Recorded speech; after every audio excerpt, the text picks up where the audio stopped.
안녕하세요. 웅덩이 매매법 레버리지 ETF 장기 투자자 디벨로몽입니다. 오늘 뉴욕 증시는 소매 판매가 깜짝 증가했다는 소식에도 지수별로 엇갈린 모습을 보였는데요. 다우는 0.18% 하락했고 S&P 500은 0.16% 하락했습니다. 그리고 기술주 중심의 나스닥은 0.13% 홀로 상승 마감했습니다. 오늘부터는 시황보다 먼저 관심 종목들에 대한 간단한 차트 분석과 매수 타이밍 먼저 말씀을 드릴 거고요. 미국 증시 시황을 전달 드리려고 합니다. 먼저 나스닥 2배 레버리지 QLD입니다. 어제 저가 매수세로 기술적 반등을 보여준 후 오늘 장 시작 후 강하게 흘러내리는 모습을 보여주었는데요. 그래서 와, 드디어 60일선까지도 내려올 수도 있겠다 라는 생각을 했는데 다시 시작된 저가 매수세 유입으로 결국 이걸 말아올리면서 마감했습니다. 어제 아직 웅덩이 매매법 21선 QLD 1 매수 타이밍 때 매수를 못했던 몇몇 분들은 오늘 장 초반에 기회가 와서 1차 매수를 진행하신 분들도 계셨습니다. 그리고 영상의 서브 주제인 하락에 대비하세요 라는 말씀을 드린 이유는 대부분의 개인 투자자들이 현금을 가지고 있는 것을 버티지 못하고 현금 비중을 5% 아래로 가지고 있기에 이 주제를 정했는데요. 우리는 매월 열심히 일해서 번 돈을 고점에 매수하는 습관을 가지면 안 됩니다. 마치 호랑이가 사냥 기회가 올 때까지 조용히 웅크리고 있다가 사냥할 수 있는 기회가 왔을 때 놓치지 않고 사냥을 성공하는 것처럼 저뿐만 아니라 우리 개인 투자자들도 매월 아껴서 주식에 투자하는 돈을 무지성 적립이 아닌 기회가 올 때까지 기다려야 합니다. 기다려야 되는 이유는 하락장에서의 멘탈 관리 때문입니다. 지금 저와 같이 일정 비중 현금을 가지고 있는 분들은 하락장이 와도 웅덩이 매매법 매수 타이밍이 언제인지 그리고 2차 매수 타이밍까지 더 내려오라고 기다리시는 분들도 계시고요.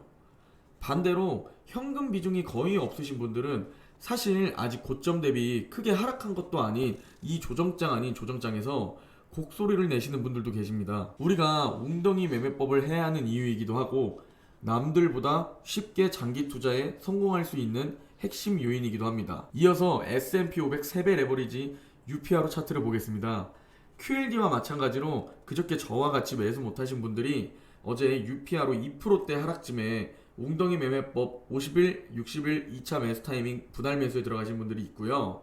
저는 웅덩이 매매법 50일, 60일선 2차 매수 타이밍 분할 매수가 모두 완료되었습니다. 그래서 저는 이 구간에서는 관망할 예정이고요. 다음 매수 타이밍인 121선 부근에 올 때까지는 계속 관망하면서 지켜볼 예정입니다. FNGU는 어제 말씀드린 대로 중국 기업이 같이 껴있기 때문에 아직 매수하고 있지 않습니다. 그리고 121선도 아직 거리가 있어서 웅덩이 매매법 매수 타이밍과는 거리가 있는데요. 만약에 121선 부근까지 오면 매수 타이밍이지만 현재 중국 규제가 있는 이 시기에 매수해야 하나? 라는 생각을 가지고 있습니다. 항상 리스크 관리는 필수이기 때문이죠. SOXL입니다. 화면에 보이는 전 고점 저항선을 드디어 약 6개월 만에 깨주며 일단 신고가를 갱신했는데요. 다만 여기서 우리가 다시 차익 실현 매물이 나오면서 하락을 해줄지 아니면 돌파를 하면서 상승이 될지 지켜봐야 되는 구간입니다. 그리고 SOXL은 이번 주 내내 제가 말씀드렸지만 저는 보유자의 영역이라고 생각을 합니다. 이 부분에서 잘못 사게 되면 잘못될 경우 2월의 전 고점처럼 반년 동안 기다려야 할 수 있습니다. 왼쪽에 노란색 동그라미 부분이 2월의 전 고점이고요.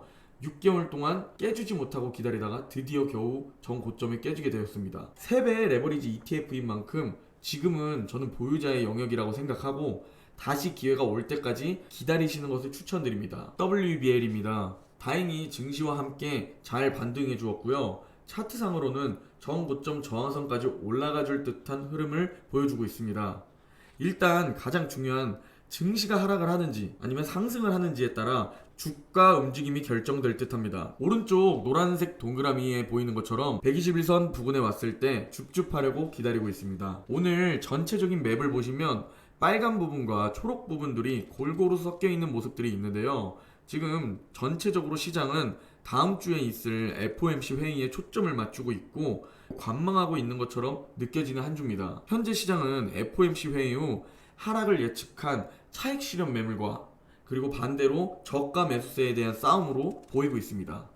관심 종목 레버리지 ETF들의 흐름을 먼저 살펴보면 QQQ 0.07%, QLD 0.18%, TQQQ 0.2% 상승을 해주었고요. SPY 0.1%, SSO 0.3%, UPRO 0.5% 하락 마감했습니다. 반도체 세배 레버리지 SOXL은 약 1% 상승하며 신고가를 갱신했습니다. 그리고 중국 빅테크가 포함되어 있는 FNGU는 0.3% 하락을 했고요. 애플, 마이크로소프트의 두 기업 비중이 40%가 넘는 TCL은 0.3% 상승했습니다. 그리고 아마존 등 인터넷 기업 세배 레버리지인 WBL은 1.3% 상승해 주었고요. 마지막으로 신규 ETN 불즈는 1.1% 상승해 주었습니다. 다음으로 FNGU 구성 종목들과 마이크로소프트를 살펴보며 애플과 구글, 페이스북, 엔비디아가 약세를 보였고요. 마이크로소프트, 아마존, 테슬라, 트위터는 조금 상승해 주었습니다. 그리고 중국 규제로 주가가 고통받고 있는 바이두와 알리바바는 1% 이상 하락했고요. 역시 아직은 리스크 관리 차원에서 FNGU 매수는 조금 보수적으로 볼 필요가 있는 듯 합니다. 마지막으로 SOXL 구성 종목들을 조금 살펴보면 ASML, 엔비디아, 브로드컴, 인텔 등이 지금 약세를 보였고요. 램 리서치, 퀄컴, NXP, KLA가 상승해 주었습니다. 그리고 어플라이드가 2% 상승한 게 눈에 띄고요. 오늘 미국 시장 중요한 부분들에 대해서만 간단히 말씀드리면 투자자들은 이날 나온 경제지표에 주목했는데요. 코로나 델타 변이 재확산으로 경기 둔화 우려가 커졌으나 최근 들어 발표되는 지표는 고르지 못한 모습을 보이고 있어 관망하는 느낌이 강하게 들고 있습니다. 8월 소매 판매는 월과 예상과 달리 깜짝 증가세로 돌아섰고요. 전월보다 0.7% 증가했고 시장 예상치 0.8% 감소를 웃돌면서 저가 매수세 유입에 도움을 주었습니다. 소매 판매가 증가한 이유로는 코로나 델타 변이의 확산에도 학교와 사무실 재오픈을 앞두고 가계의 소비가 늘어난 것이 소매 판매 증가에 영향을 미친 것으로 보입니다. 다만 주간 실업 지표는 다시 증가세로 돌아섰는데요. 실업보험 청구자 수가 계절 조정 기준으로 전주보다 2만 명 증가한 33만 2천 명을 기록했다고 합니다. 이는 예상치인 32만 명을 웃돌았고요. 투자자들은 8월 고용보고서 둔화 이후 고용 악화가 일시적인 현상인지 아니면 계속될 추세인지를 주목하고 있습니다. 현재 투자자들은 다음 주 FOMC 정례 회의에서 페드가 테이퍼링에 대해 어느 정도 신호를 줄지 주목하고 있습니다. 소매 판매 지표가 견조하면서 테이퍼링에 대한 우려는 지속되고 있고요. 다만 테이퍼링에 대한 얘기가 나왔을 때 이 이슈가 얼마나 시장에 선반영되었는지 판단하는 게 제일 중요해 보이고요. 현재 전문가들은 시장의 불안 요인이 변하지 않은 상황이라 투자자들의 관망세가 이어지고 있다고 보고 있고요. 시장에 대한 인터뷰 내용을 조금 살펴보면 먼저 걱정의 깊이와 폭이 커지고 있고 시장은 어쩌면 지쳐있는 상태다 라고 말했습니다.